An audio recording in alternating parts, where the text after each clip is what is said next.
On the first day of my first class in economics, the teacher started off with a story.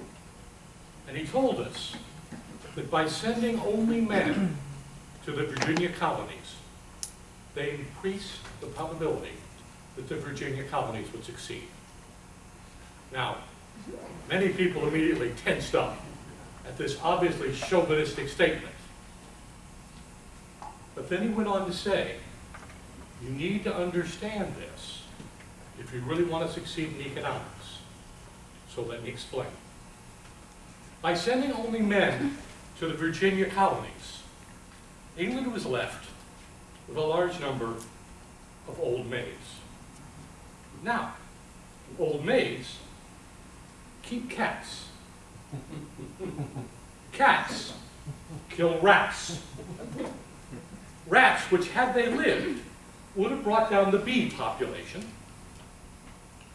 Bees, which because they did live, were able to better cross-pollinate the clover and grain stock, which was eaten by the cows of England, who produced the beef, which was shipped over to the American colonies. Healthier beef, healthier men, healthier colonies, and better chances of survival. Today, a lot of people will hear the first statement and stop. I can perform an analysis. I know what this means. This means the professor's a chauvinist. But what they need to do is stop and listen and think through. Because maybe the men leading to the old maids, to the cats, to the bees, to the clover, to the beef, to the men, is in fact the more important story. We live in a world where we don't think things through. And because we do not think things through, our chances of success are constantly diminished.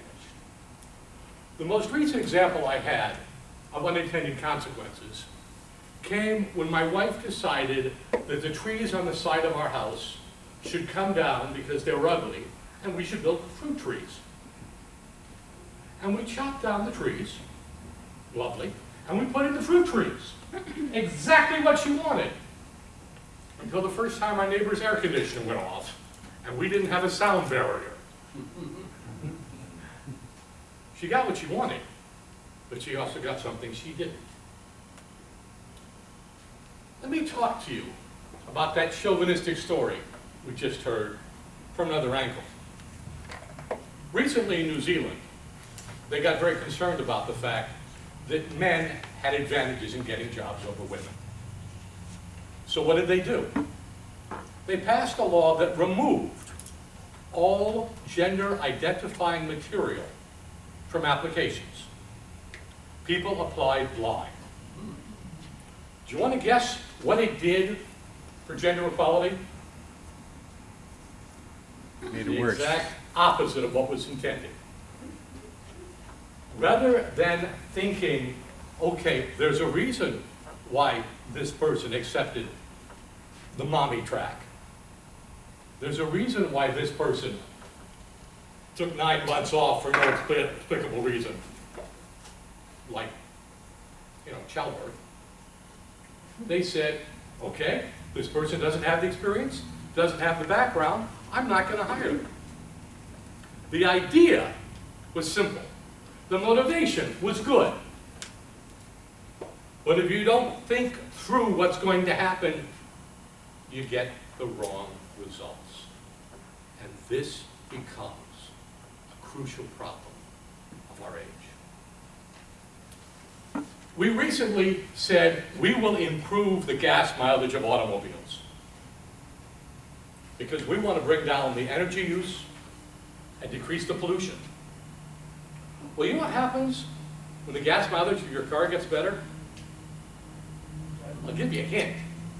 It costs less to drive. And if it costs less to drive, Drive more. I'll drive more. In fact, I'm more likely to buy a car for my kid so he can drive all by himself. As a result, there's enough more mileage driven and you lose the advantage altogether. I'll give you one other example from the energy world that I want you to think through very carefully. Everybody here, I presume, has heard of global warming. And you've been told, some will believe it, some won't. Bear with me, let's just assume it's true. We've been told that there are certain greenhouse gases. And the effect of the greenhouse gas is to let energy in and bounce it back and warm the earth like a greenhouse. Thinking about this, I'm going to ask you guys, what should our #1 goal be? Any takers? Plant trees. Yes. Plant trees. Pardon? Plant trees. Okay. No. That's a solution to our goal. That's not our goal. Our goal should be not to reduce greenhouse gases. That's not the solution. You got to pay attention. The goal is to keep the temperature low. You know how a greenhouse gas works? Or a greenhouse works? Light comes through, comes up, and bounces back down. Now, if there's more stuff to bounce off of, it should come up and off, and you'll have half as much stuff going through in the first place, right? Should be a balance. Why isn't it? Scientists won't tell you, but I will. The reason why is because the energy of light changes when it bounces off the earth. And the different type of light energy is more susceptible to bouncing back. Specifically, it's light energy which has been reduced because it's been absorbed. You know the best example of reducing light energy so it'll bounce back off of the greenhouse?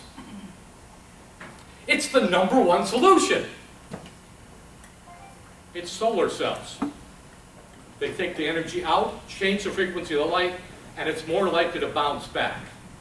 You have been promised that if we have more solar cells, we'll have less global warming. Well, my friends, if you look at the science and work your way through, welcome to the land of unintended consequences, where the streets are paved with good intentions.